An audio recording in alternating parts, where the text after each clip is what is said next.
Fruit and vegetable growers from all over the Southeast made their way to the annual Southeast Regional Fruit and Vegetable Conference, an event that's meant to equip producers within the industry with all of the tools and knowledge that they need to see success back on their operations and remain sustainable for years to come. There is an intrinsic value in coming together and visiting with old friends and strengthening those existing relationships. Those matter.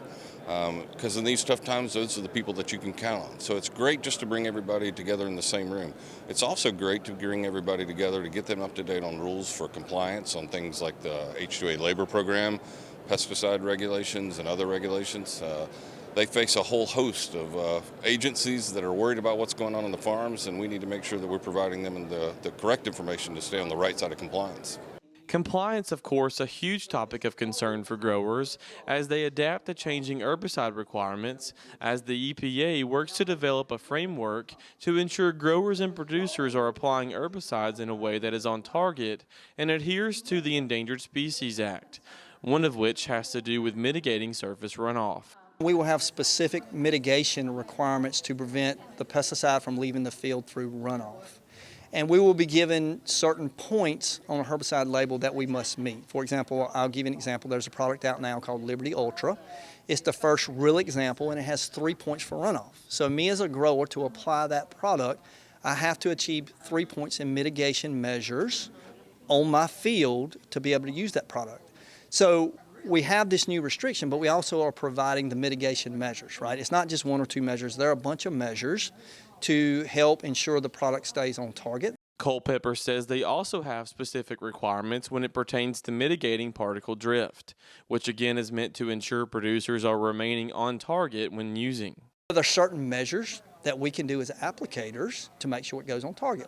Just to give you an example, if we're 24 inches above the target versus 48 inches above the target, we cut off target or drift movement by 50% just from that one measure, right? And they developed a credit system where we can reduce buffers. And again, each time we implement one of these measures that I promise are science-based, you're doing a better job. Culpepper says that growers shouldn't be worried about this right now, as this is the time to become educated. However, he believes growers need to be engaged with this process as much as possible. We've been working on this for 3 to 5 years. We have a lot of growers in the state of Georgia that have monumentally changed where we're at on the Endangered Species Act today versus 2 years ago. And I am not kidding. When I tell you what was proposed 2 years ago, we wouldn't have a farm left. We would not have a farm left. If it was not the engagement from our agricultural community, including our farmers, we would not be at a place we're at today where I think, working together with a little time, we will not only overcome these challenges, we will be better for putting the product on target, keeping it there. And keep in mind, long term, everybody knows what's happening in our country, but long term, if we cannot make sure these products go exactly where they need to go and they stay there, you're not going to have them. Reporting in Savannah for the Farm Monitor, I'm John Holcomb.